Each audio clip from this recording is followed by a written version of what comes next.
नमस्कार, बहुत स्वागत है आपका स्वदेश न्यूज में। मैं हूं आपके साथ अंशुल शर्मा। आप देख रहे हैं नेपाल को लेकर तकरार। जी हां, इन दिनों भारत का पड़ोसी मुल्क नेपाल अंतर्राष्ट्रीय सुर्खियों में है और इसकी दो प्रमुख वजह है। हाल ही में नेपाल सरकार ने पहली बार आधिकारिक रूप से दावा किया है कि चीन उसके इलाके में हस्तक्षेप कर रहा है। दूसरे, द्विपक्षीय संबंधों पर पुनर्विचार करने की अमेरिकी धमकी से नेपाल में चिंता गहरा गई है। इसके बाद दक्षिण एशिया का ये छोटा सा मुल्क सुर्खियों में आ गया है।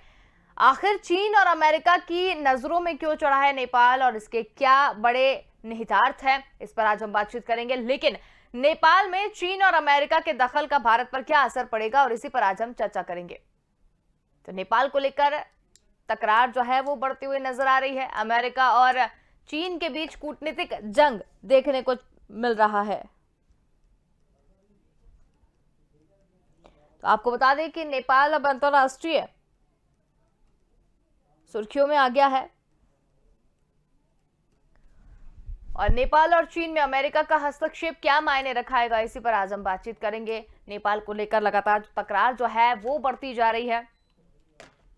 अमेरिका और चीन के बीच कूटनीतिक जंग देखने को मिल रही है, तो ये भारत की राह आसान यहां पर करता हुआ नजर आएगा। इसी पर हम बातचीत करेंगे। बातचीत के लिए हमारे साथ दो मेहमान इसमें जुड़ गए हैं, जिसमें रक्षा विशेषज्ञ अमरदीप त्यागी जी हमारे साथ जुड़े हुए हैं और विदेश मामलों के जानकार सौरभ दुबे हमारे साथ जुड़े हुए हैं। आप दोनों का ही बहुत स्वागत है। अमरदीप सर, सबसे पहले आपसे सवाल कि एक छोटा सा देश नेपाल अंतरराष्ट्रीय सुर्खियों में है, तो क्या इसके मायने निकाले जाए, क्या मतलब ये पूरा समीकरण, इसको कैसे समझा जाए? देखिए, नेपाल जो है ठीक है, छोटा सा देश है, लेकिन स्ट्रेटेजिकली बहुत इम्पोर्टेंट है, not only for India as well as to China. And जब नेपाल के साथ भारत और चीन के इंटरेस्ट जुड़ जाते हैं तो अमेरिका का इंटरेस्ट जो है ऑटोमेटिकली जुड़ जाता है, क्योंकि अमेरिका जो है अपना एक स्थान बनाना चाहता है इस रीजन में। एक जमाना था जब उसका जो रिलेशनशिप थी वो पाकिस्तान के साथ बहुत अच्छी थी, लेकिन बिकॉज ऑफ पाकिस्तान की जो हरकतें हैं, उन हरकतों के कारण उनका जो आपसी संबंध है वो ऑलमोस्ट यू कैन से खत्म हो गए। बट भारत के साथ जो है आज अमेरिका के संबंध बहुत अच्छे हैं। और उसी तरह यदि आप देखें तो अब नेपाल के साथ अब एक्चुअली क्या है, कुछ दिन मतलब करीब ये 2017 में जो अमेरिका की एक और नेपाल की एक ट्रीटी हुई थी मिलेनियम चैलेंज कॉर्पोरेशन के तहत, जिसमें अमेरिका ने ट्रांसपोर्टेशन और हाइड्रो इलेक्ट्रिक प्रोजेक्ट और कम्युनिकेशन लिंक विद इंडिया उसको डेवलप करने का प्लान था। लेकिन सिंस देन अभी तक उस पर कोई कार्रवाई बहुत इफेक्टिवली नहीं हो पाई है। मतलब दैट मीन्स दैट जो रिलेशनशिप है वो आगे नहीं बढ़ पाई है, और उसका जो मेन कारण जो समझा जा रहा है, और समझा जा रहा है नहीं, वो वास्तव में है, वो चीन है। जो क्योंकि चीन का जो प्रोजेक्ट जो नेपाल में चल रहा है, और जिस तरह चीन वहाँ पे BIR का जो प्रोजेक्ट है, बेल्ट एंड रोड प्रोजेक्ट जो चाइना का है नेपाल के साथ, नेपाल को वो खतरे में दिखाई देता है कि यदि अमेरिका का जो प्रोजेक्ट वहाँ पे चालू हो जाएगा तो उसका जो प्रोजेक्ट हो सकता है खतरे में आ जाए। और जिस प्रकार नेपाल में जो कम्युनिस्ट पार्टी की गवर्नमेंट रही, उसके कारण से भी मतलब देखा जा रहा है कि वो चाइना के इन्फ्लुएंस में है, और जिसके कारण से उसने भारत के साथ भी डिस्प्यूट करने का प्रयास किया, जिसमें ये पिथौरागढ़ के जो ऊपरी वाला इलाका है, जिसमें लिपू लेक दर्रा, काला पानी और लिबिया, क्या नाम है उसका, नाम मेरे से स्लिप हो गया अभी, तो वो उस तरह के उन डिस्प्यूट्स को उजागर करना, तो ये सब कहानी है। लेकिन यदि अमेरिका का प्रोजेक्ट में सफल होता है तो डेफिनेटली जो चाइना को खतरा लग रहा है वो वास्तव में चाइना का इन्फ्लुएंस कम हो जाएगा। और अब मुझे लग रहा है कि नेपाल का जो इंक्लिनेशन है वो प्रोबेबली अमेरिका की तरफ बढ़ रहा है। अभी तक वो चाइना के साथ था, लेकिन चाइना ने जो अपनी जो एक्सपेंसिव वाली जो नीति है उसके कारण से नेपाल के एरिया पे कब्जा करना शुरू किया, और जिस तरह वो बाकी देशों के साथ बिहेव कर रहा है कि ढेर सारा लोन दे दो और फिर उससे जो है उस पर अपना कब्जा जमा लो, तो समथिंग लाइक दैट। तो नेपाल की स्थिति जो है इम्पोर्टेंट है, और वहां पे अमेरिका का जो इंटरेस्ट है और चाइना का इंटरेस्ट है, भारत का ऑफकोर्स, क्योंकि भारत के लिए तो ये बहुत इम्पोर्टेंट जगह है, क्योंकि एक तो ये हमारा सांस्कृतिक रिलेशनशिप नेपाल के साथ बहुत पुराना रहा है, रोटी बेटी का रिश्ता हमारे साथ रहा है, और इंडिया और चाइना के बीच में एज ए बफर स्टेट ये काम करता है। तो इसलिए ये हमारे लिए भी इम्पोर्टेंट है। बिल्कुल। सौरभ दुबे जी हमारे साथ यहाँ पर है। सौरभ दुबे जी, ये जो यहाँ पर कूटनीतिक जंग एक देखने को मिल रही है अमेरिका और चीन के बीच में, और उसके बाद नेपाल को भी कहीं ना कहीं बीच में आ गया है, तो क्या इससे भारत की राह आसान होती हुई नजर आ रही है? क्योंकि चीन का दखल जो है वो बहुत ज्यादा बढ़ता हुआ नजर आ रहा है भारत। अंशुल, भारत के बारे में कुछ बोलने से पहले मैं बताऊं कि मुझे इस समय एक दोहा याद आ रहा है कि चलती चाकी देखकर यह रोए कबीर, दो पाटन के बीच में साबुत बचाना कोई। तो इस समय पूरी दुनिया की राजनीति की जो स्थिति है वो यही है। दो पाटों के बीच में जिस तरह से साबुत कुछ नहीं बचता, ठीक उसी तरह नेपाल फंसा हुआ है दो पार्ट, जिन्हें अगर माना जाए तो एक पार्ट चीन है और दूसरी पार्ट अमेरिका है। और सिर्फ नेपाल ही नहीं, यूक्रेन की भी यही स्थिति है। अब ऐसे छोटे देशों की मुश्किल ये है कि इन्हें किसी ना किसी पक्ष में जाना जरूर है, लेकिन जहां अब इन देशों में सरकार भी स्थिर नहीं है, कभी विपक्ष का दबाव होता है तो कभी और भी कई सारी आंतरिक अंतर्कलह होती हैं और आर्थिक स्थितियां होती हैं और व्यापारिक स्थितियां होती हैं, सामरिक स्थितियां होती हैं। बहुत सारा दबाव ऐसे देशों के राष्ट्राध्यक्षों को झेलना पड़ता है जो देश मजबूत नहीं होते। अब ऐसे में अमेरिका की तरफ से द्विपक्षीय संबंधों पर पुनर्विचार की जो बात कही गई है वो इन नेपाल के लिए चिंता की बात है।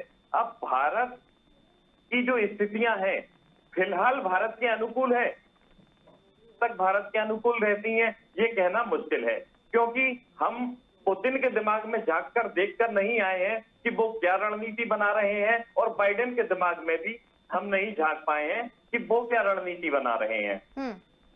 वो चूंकि जो स्थितियां हैं वर्तमान में या उनके पूर्व में किए गए कार्य हैं, उनके आधार पर हम केवल एक आकलन लगा सकते हैं कि फला देश क्या चाहता है। जैसे चीन के बारे में हम जानते हैं कि साम्राज्यवादी देश है, बिल्कुल, क्योंकि नेपाल ने कभी ये नहीं कहा कि चीन उसकी तत्काल में हाल में जो बात सामने आई है कि चीन उसके यहाँ अतिक्रमण कर रहा है, ये बात अमेरिका ने कही है और साथ में कुछ रिपोर्ट्स भी ऐसी लीक हुई हैं, उससे ये बात सामने आ चुकी है। लेकिन चीन के सामने नेपाल आक्रामक नहीं हो सकता, क्योंकि उसे मालूम है कि उसके पास शक्ति सीमित है, संसाधन सीमित हैं, इसलिए वो गाहे बगाहे अपना कार्य चला रहा है और अपने देश की जनता को बचाने की भरसक कोशिश कर रहा है। लेकिन अब चूंकि देश, कोई भी देश हो, किसी भी देश का राष्ट्राध्यक्ष जो होता है तो वो शासन करने की इच्छा रखता है, जबकि किसी भी देश की आम जनता ज्यादातर जो होती है वो शासन करने की इच्छा नहीं रखती और ना ही वो ये चाहती है कि किसी देश से टकराव हो, क्योंकि जो देश से टकराव होने का मतलब या युद्ध का मतलब वो जनता को अच्छी तरह मालूम है कि कहीं ना कहीं परेशानी भविष्य में उसे ही झेलनी पड़ेगी। अब अमेरिका की बात की जाए तो जिस तरह से अमेरिका ने नेपाल के सामने ये प्रस्ताव रखा है, इस समय से ठीक इसी तरह से अमेरिका 30 और देशों को ऐसा ही प्रस्ताव के अंतर्गत 30 देशों के साथ तकरीबन डीलिंग कर चुका है और श्रीलंका को भी ऐसा ही प्रस्ताव एक अमेरिका ने दिया था, लेकिन श्रीलंका ने उसे स्वीकार नहीं किया।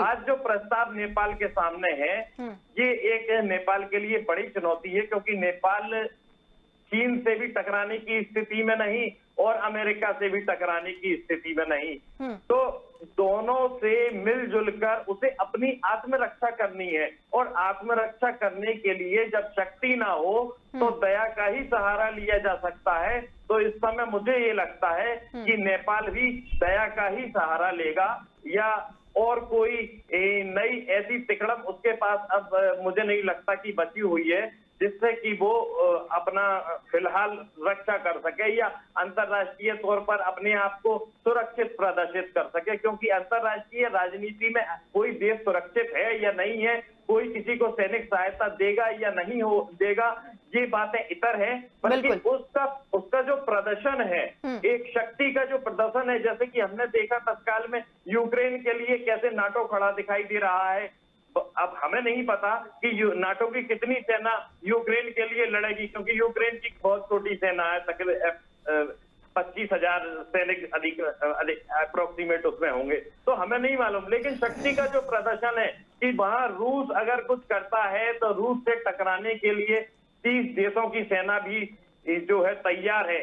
प्रदर्शन कुछ इस तरह का किया जा रहा है, तो नेपाल के लिए भी कुछ इसी तरह का प्रदर्शन किया जाएगा। अगर नेपाल इस प्रस्ताव को स्वीकार करता है तो हो सकता है कि चीन उसके सामने आंखें तरेगा, और अगर नेपाल इस प्रस्ताव को अस्वीकार करता है तो अमेरिका ना सिर्फ उसके तरफ आंखें तरेगा बल्कि गुर्राएगा भी। ये बात किसी से छुपी नहीं है, अंतर्राष्ट्रीय राजनीति में इसका अंदाजा लगाया जा सकता है। लेकिन जहां तक भारत की बात है तो भारत नेपाल का सहयोगी रहा है। बीच में कुछ नोक-झोंक अवश्य नेपाल के साथ रही, जब सत्ता समीकरण नेपाल में ठीक नहीं थे। फिलहाल तो यूपीआई भी भारत का नेपाल में उपयोग किया जाने लगा है। तो मुझे ऐसा लगता है कि भारत की राह पर ही नेपाल चलेगा, क्योंकि उसे भी अपनी सुरक्षा करने के लिए एक पड़ोसी राष्ट्र चाहिए। और जहां तक चीन की बात है तो चीन कर्ज देकर जो छोटे छोटे तकरीबन म्यांमार जैसे और भी कई सारे देश हैं, तो बीआरआई के थ्रू चीन ये चाहता है कि वो अधिक से अधिक कर्ज दे और कर्ज के जाल में देशों को फंसाकर अपनी नीतियां उन पर लागू करें। और मैं उन्हें नीतियां नहीं कहूंगा, मैं उन्हें कुनीतियां कहूंगा, क्योंकि जिस किसी देश ने भी चीन से कर्ज लिया है उस देश की आर्थिक स्थिति डवाडोल ही हुई है। बिल्कुल। और इससे ज्यादा कुछ नहीं अंशुल। बिल्कुल। अमरदीप सर, ये जो पूरा समीकरण है ये तो समझ में आया, लेकिन एक बात ये निकल कर सामने आ रही है कि नेपाल सरकार का ये दावा है कि चीन उसके इलाके में भी हस्तक्षेप कर रहा है, तो द्विपक्षीय जो संबंध है उस पर पुनर्विचार करने के लिए अमेरिका ने धमकी दी है। इसे कैसे देखें? देखिए, मैंने पहले ही कहा था कि अब उस टाइम पे एक्चुअली गलती हो गई नेपाल से। नेपाल चाइना की जो वो हड़पने की जो नीति है उसको समझ नहीं पाया। चाइना का तो काम ही यह है कि अपने नेबरिंग की जमीन पर धीरे धीरे कब्जा कीजिए। जो कमजोर, आर्थिक रूप से ज्यादा कमजोर देश हैं उनको अपना लोन वगैरह देकर उन पर धीरे धीरे कब्जा कर लीजिए। तो ये एक्चुअली उस टाइम पे चाइना में जो है राजनीतिक समीकरण इसी प्रकार से थे। वहाँ कम्युनिस्ट पार्टी का था, और कम्युनिस्ट पार्टी तो उनके लिए देश दुनिया सब बराबर है, और सब उनके लिए कम्युनिस्ट पार्टी एक ही है, चाहे वो चीन की हो चाहे वो कहीं और की हो।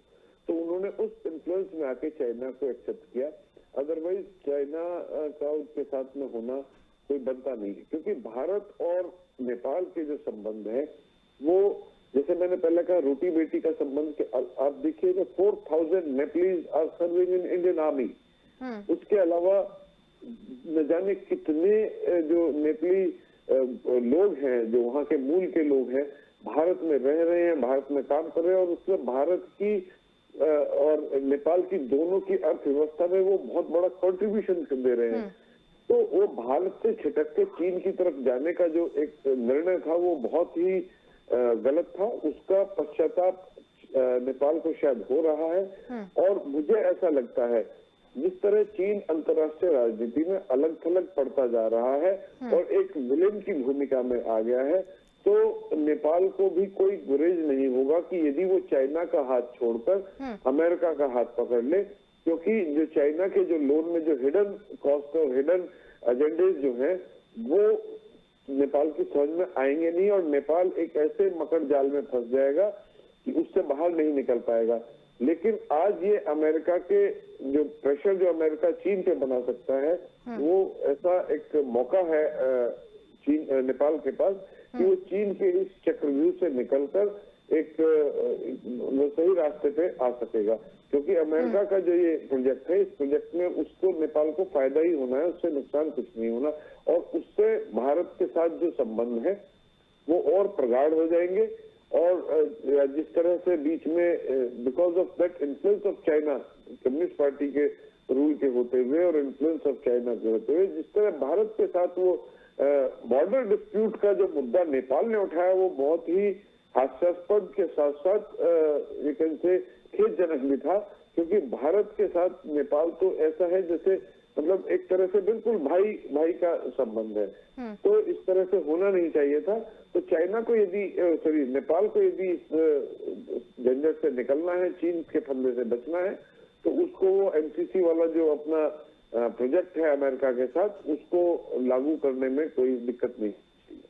बिल्कुल, लेकिन ये भी बात जो है वो निकलकर सामने आ रही है कि चीनी दूतावास ने जो नेपाल अतिक्रमण के मामले जो हैं, जिस पर ये जो इतनी सारी बातें हो रही हैं, उसे सिरे से खारिज कर दिया है कि हमने कोई अतिक्रमण नहीं किया नेपाल में।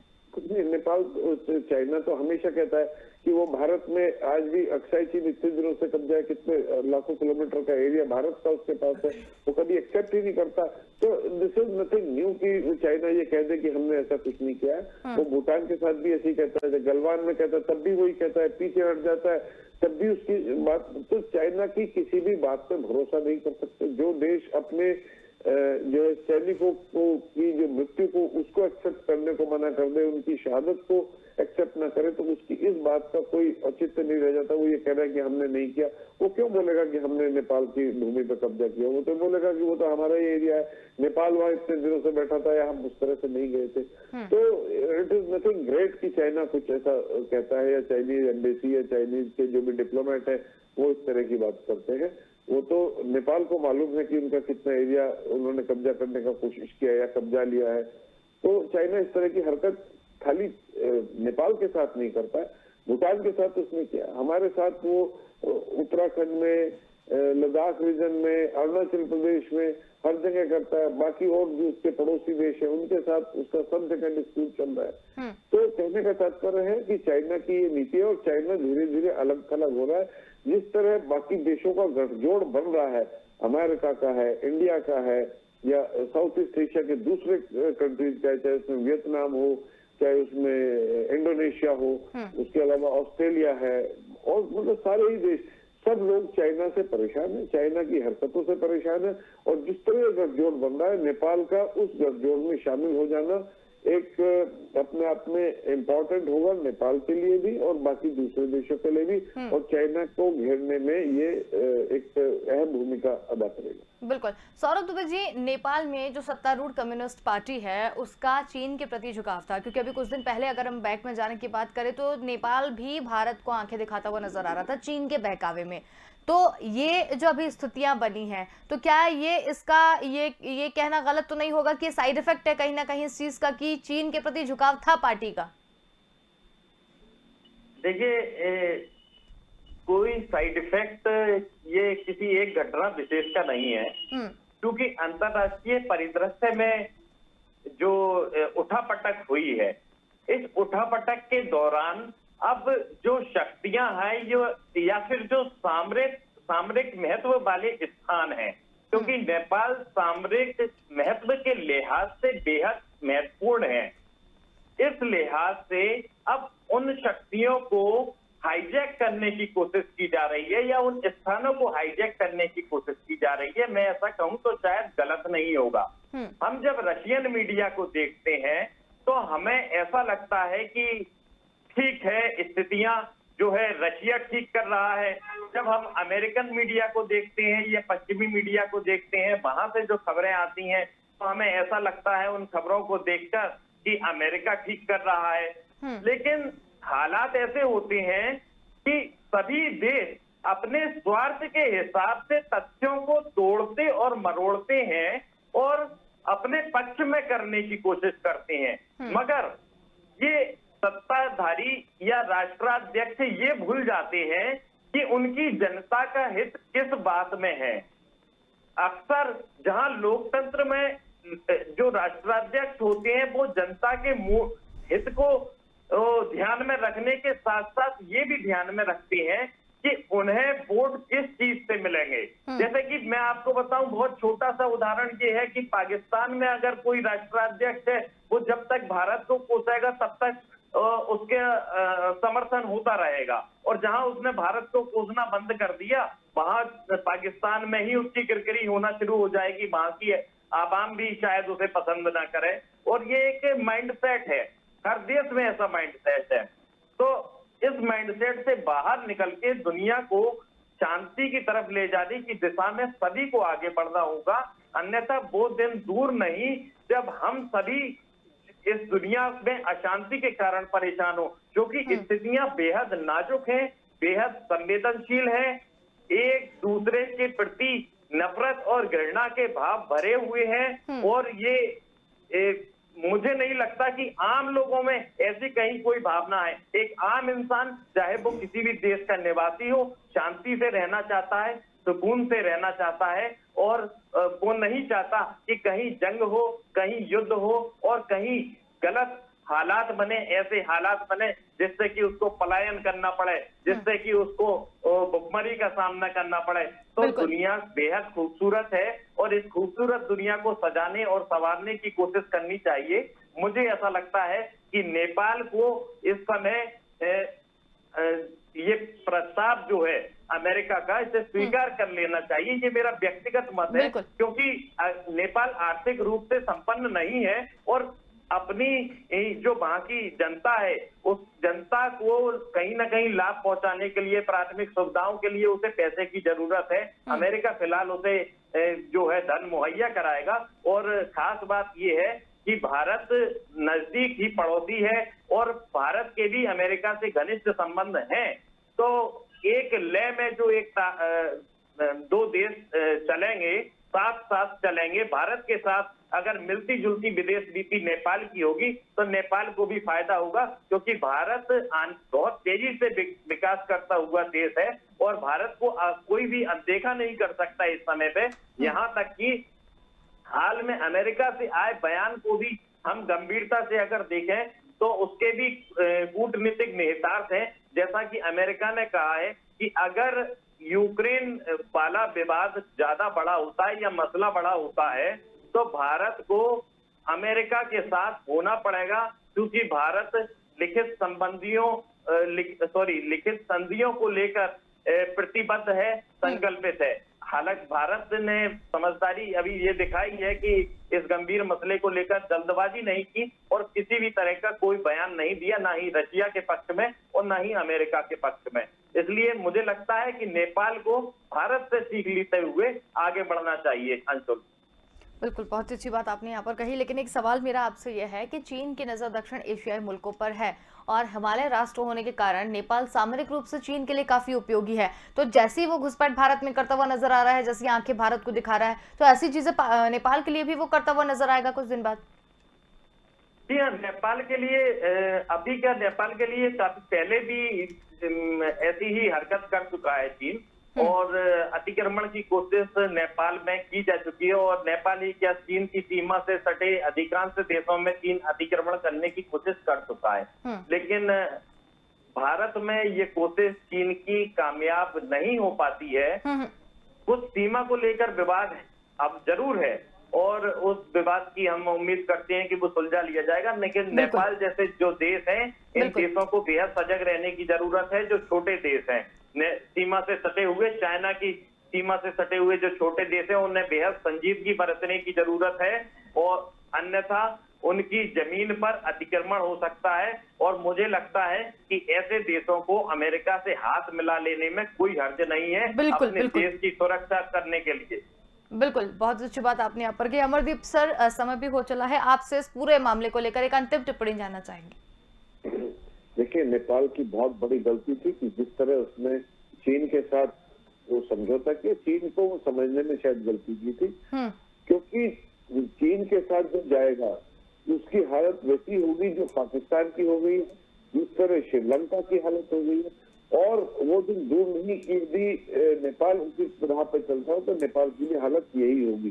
तो नेपाल को चाहिए कि वो चाइना का हाथ छोड़े, अमेरिका और भारत का हाथ पकड़े, क्योंकि एक अकेला नेपाल ऐसा देश है जहाँ पे भारत का बॉर्डर ओपन है, कोई भी कैसे भी आ जा सकता है। ऐसे अच्छे संबंध किसी और देश के साथ कभी नहीं हो सकते।